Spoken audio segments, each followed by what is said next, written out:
Meditation करते करते लगभग मुझे 4 साल हो चुके हैं और इन 4 सालों में मैंने बहुत से ट्रायल्स एंड एरर किए और इन सब चीज़ों को करने के बाद मैं फाइनली एक डिसीजन पे निकला हूँ। वही मैं इस वीडियो में बताने जा रहा हूँ। When is the best time to meditate. तो ये जानने से पहले कि मेडिटेशन करने के लिए बेस्ट टाइम क्या है, पहले ये जान लेते हैं कि किस टाइम पे हमें मेडिटेशन नहीं करनी चाहिए।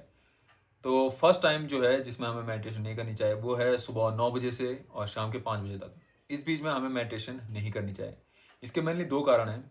एक कारण तो ये है कि ये टाइम ज़्यादातर या तो हम अगर स्कूल जाने वाले हैं तो स्कूल जाने वालों के लिए है, कॉलेज जाने वाले हैं तो कॉलेज जाना होता है इस समय में, या जॉब करते हैं तो ये जॉब का टाइम होता है। कुल मिला के ये वो समय होता है जब हम घर से बाहर निकलते हैं और कुछ काम करते हैं। तो इस समय में मेडिटेशन करना बहुत ही ज़्यादा मुश्किल है, क्योंकि अब इस बीच में हम अपने काम में ही फँसे रहते हैं, में ही लगे रहते हैं। तो किसी दिन अगर हमें खाली समय मिल भी गया तो ज़रूरी नहीं है कि हर दिन हमें वैसे ही खाली समय मिले। तो पॉसिबल नहीं है कि हम डेली उस प्रैक्टिस को उस टाइम पे कर सकें। तो इसीलिए ये टाइम मिस हो गया। और जो दूसरा कारण ये है कि सुबह के 9 बजे से और शाम के 5-6 बजे तक जो हमारे वातावरण का तापमान रहता है वो नॉर्मल से ज़्यादा रहता है, जिस कारण ये जो तापमान होता है वो हमारे शरीर के लिए कंड्यूसिव नहीं होता है अगर हम कोई भी क्रिया वगैरह करते हैं, योगिक क्रिया। तो इन 2 कारणों की वजह से 9 से 6 बजे तक हम मेडिटेशन नहीं कर सकते हैं, या नहीं करना चाहिए। दूसरा जो टाइम है वो है अर्धरात्रि का। मिडनाइट में मेडिटेशन क्यों नहीं करना चाहिए? तो इसका रीज़न तो ऑब्वियस है। अगर हम फैमिली सिचुएशन में रहते हैं तो हमारे घर के आस-पास लोग हैं, बाहर भी लोग हैं, घर में बहुत सारे लोग हैं। तो पहले तो वो सब डिस्टर्ब होंगे और फिर उनका जो रिएक्शन रहेगा वो फिर हमें पसंद नहीं आएगा। तो मतलब कुल मिला के ये भी पॉसिबल नहीं है कि हम रात को मेडिटेशन वगैरह करना स्टार्ट कर लें, अगर हम एक गृहस्थ लाइफ़स्टाइल जी रहे हैं। फिर थर्ड जो है, अब हमारे पास थर्ड तो मैं तब बताता हूँ, पहले हमारे पास अब टाइम ही क्या बचा हुआ है, या तो सुबह बचा हुआ है या शाम को बचा हुआ है। तो पहले शाम पे आते हैं।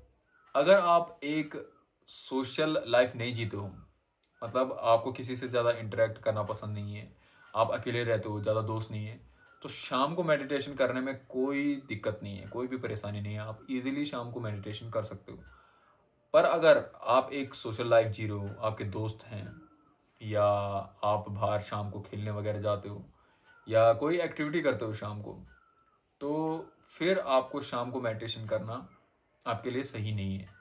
क्योंकि फिर शाम को अगर हम दोस्तों के साथ बाहर जाएँ या कुछ एक्टिविटी करें, तो अचानक से ये होता है कि कुछ खाने का जो सीन होता है वो बन ही जाता है। कुछ खाते हैं, कुछ पी लेते हैं, या कई लोगों की आदत होती है शाम को चाय पीने की। तो वो चीज़ कभी-कभी क्या होती है, वो बीच में आ जाती है मेडिटेशन की। हमने चाय पी ली, हमने उस टाइम पे ज़्यादा सोचा नहीं कि यार अभी मैंने मेडिटेशन करना है, ये करना है, वो करना है। तो फटाफट से चाय वगैरह पी ली, उसके बाद फिर हमें सोचना पड़ता है कि अब 1.5 घंटे के बाद हमें ये सब मेडिटेशन वगैरह करना पड़ेगा। तो कुछ ना कुछ दिक्कत आती ही आती है। कभी-कभी कुछ हम बाहर घूमने चले जाते हैं तो कुछ खा लेते हैं, तो खाने की वजह से फिर से 2 ढाई घंटे का गैप हो जाता है। तो फिर रात को करना फिर पॉसिबल नहीं हो पाता है।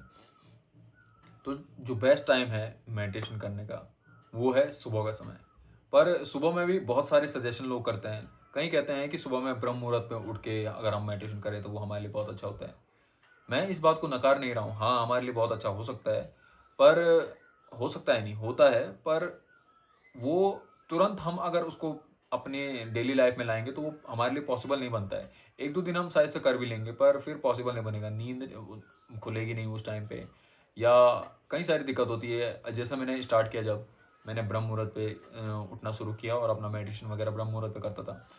तो उसके बाद मुझे कुछ समझ में नहीं आता था कि अब मैं आगे क्या करूँ? तो फिर मैं सो जाता था, और जब सो के उठता था तो अचानक मुझे ऐसा लगता था कि जैसे मैंने आज की मेडिटेशन की ही नहीं होगी। तो वो कन्फ्यूज़न क्रिएट होता था माइंड में, और फिर कुछ दिन करने के बाद फिर मोटिवेशन भी डाउन हो जाता था। रोज़-रोज़ सुबह उस टाइम पे उठना फिर पसंद भी नहीं आता था, और कई बार ऐसा होता था कि रात को देर से सो जाते थे, तो फिर सुबह उठना बहुत टफ़ होता था। तो इसीलिए उस चीज़ को ईज़ी बनाने के लिए सबसे बेस्ट टाइम है कि आप जिस टाइम पे उठ रहे हो, कोशिश करो कि थोड़ा-सी जल्दी उठ जाओ। ऐसा नहीं है कि बहुत जल्दी उठना है आपको, आप 4:30 बजे उठो, ऐसा नहीं है। बस थोड़ा-सी जल्दी उठ जाओ, 6 बजे के आस-पास, लगभग 7 बजे के आस-पास उठ जाओ। उसके बाद उठने के बाद, क्योंकि सुबह में हमारा माइंड एकदम फ्रेश रहता है, ना हमारे पूरे दिन भर की थकान रहती है हमारे शरीर में, और दिमाग भी लगभग खाली-खाली टाइप का रहता है। तो उस समय आप उठ के अगर फ्रेश वगैरह होके, मुँह हाथ धो के सीधा बैठ जाओ और अपनी मेडिटेशन करना स्टार्ट कर लो। अपनी जो भी क्रियाएँ वगैरह आपकी हैं, उस टाइम पे स्टार्ट कर लो। क्योंकि उसके बाद फिर लाइफ़ धीरे-धीरे एक चाल में आ जाती है ना, उसके बाद अगर हम उसमें फिर घुस जाते हैं तो बहुत टफ़ होता है अलग से टाइम निकालना, जिस कारण हमारी कंसिस्टेंसी नहीं बढ़ पाती है। तो कंसिस्टेंट रहने के लिए ये सब चीज़ें हमें ध्यान में रखनी पड़ेगी। और कईयों की आदत होती है कि सुबह में सीधा उठ के चाय पीने की आदत होती है। तो पहले तो उस आदत को आप पहले ख़त्म ही कर लो, चाय थोड़ा बाद में पी लेना। पर अगर नहीं कर पा रहे हो उस चीज़ को ख़त्म, या मन करता है बहुत कि यार पहले चाय ही पी लूँ, और उसकी वज़ह से कई बार ऐसा होता है कि छोड़ देते हैं प्रैक्टिस वग़ैरह। मैं ये इसलिए कह रहा हूँ क्योंकि ये मेरे साथ भी हुआ है। शायद से आप लोगों के ऊपर उतना कंट्रोल हो आपका, पर कइयों के नहीं होता है, कइयों को वो मोटिवेशन नहीं होता है, वो विज़न नहीं होता कि मुझे तो करना ही है चाहे कुछ हो जाए। तो इस टाइप का माइंडसेट नहीं रहता है। तो उनके लिए वो प्रैक्टिस स्लिप हो जाती है, फिर उसके बाद अगर उस टाइम पे स्लिप हो गई तो वो स्लिप ही होती रहती है फिर। इसीलिए ये सब चीज़ें ध्यान में रखिए। अगर आपको चाय पीनी है तो पी लीजिए, कोई बात नहीं, पर उसके उसके बाद आप ये सब चीज़ें करिए। उसके बाद थोड़ा बहुत टहलिए, फ्रेश वगैरह हो जाओ और उसके बाद नहाओ या मुँह हाथ धो लो। तो उतने टाइम में लगभग 1.5 घंटा बीत ही जाता है, उसके बाद आप अपनी प्रैक्टिस कर सकते हो, कोई दिक्कत नहीं होगी उसके उसके बाद प्रैक्टिस करने में। और फिर कइयों का बहाना ये भी रहता है कि जैसे सर्दियों के टाइम होता है, कइयों के जैसा मेरा माइंडसेट था, कइयों का छोड़ देता हूँ मैं। मेरा माइंडसेट था, मैं ये सोचता था कि पहले नहाना है, उसके बाद जाके मुझे मेडिटेशन करना चाहिए। अब आइडियल चीज़ तो यही है ना कि ऐसा करना चाहिए, पर जो प्रैक्टिकल चीज़ है वो ये है कि कई बार ठंडियों के टाइम पे ज़्यादातर ऐसी चीज़ें होती थी, गर्मियों के टाइम पे नहीं होती है इसमें दिक्कत। पर सर्दियों के टाइम पे जैसे बारिश वगैरह हो गई बाहर, या मौसम कुछ ज़्यादा ठंडा हो गया, तो इतनी सी छोटी-सी बात एक बहाना बन जाती है प्रैक्टिस ना करने की, कि यार मन नहीं कर रहा है, लेट जाता हूँ, ये कर लेता हूँ। छोड़ थोड़ा बाद में नहाता हूँ, थोड़ा बाद में नहाता हूँ। वो बाद फिर बाद ही हो जाता है, वो आता ही नहीं है दोबारा वो बाद।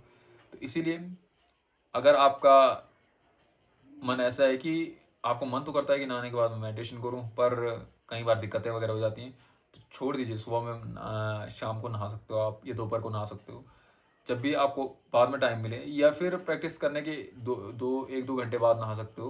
पर सुबह में अपनी प्रैक्टिस को निपटा लो, क्योंकि उसके बाद एक बार तुमने ये ख़त्म कर लिया, फिर पूरे दिन भर में दिमाग में एक फ्रीडम टाइप की रहती है कि चलो मैंने अपनी प्रैक्टिस कर ली। और अगर हम सुबह को नहीं करते हैं प्रैक्टिस, जैसे कि कई बार ऐसा होता है कि मैं अपनी प्रैक्टिस सुबह में छोड़ देता हूँ, तो पूरे दिन भर में मेरे दिमाग में यही ख्याल रहता है कि सुबह को प्रैक्टिस छोड़ दी, सुबह को प्रैक्टिस छोड़ दी, सुबह को छोड़ दी, अब करना है, अब मुझे इस चीज़ का ख्याल रखना है, उस चीज़ का ख्याल रखना है। तो बहुत सारी चीज़ें सोचनी पड़ती हैं। तो इतना कॉम्प्लिकेटेड नहीं बनाना है। हाँ, बहुत दिन ऐसे होंगे कि जिस दिन सुबह में नहीं कर पाओगे, उसकी ज़्यादा टेंशन लेने की ज़रूरत नहीं है। उस दिन शाम को टाइम निकल ही जाएगा। एक दिन के लिए तो बहाना मार ही सकते हो, कि बाहर जाने का बहाना, कि मैं नहीं आ सकता हूँ या मैं नहीं जा पाऊँगा शाम को बाहर, इस टाइप का। और शाम को फिर उसके बाद अपनी प्रैक्टिस कर ली। But the conclusion of this video is the best time to meditate is in the morning. तो बस यही है, इस वीडियो में इतना ही मैं आप लोगों के साथ शेयर करना चाहता था। So that's it in this video. Let's do our practices together and let's grow together.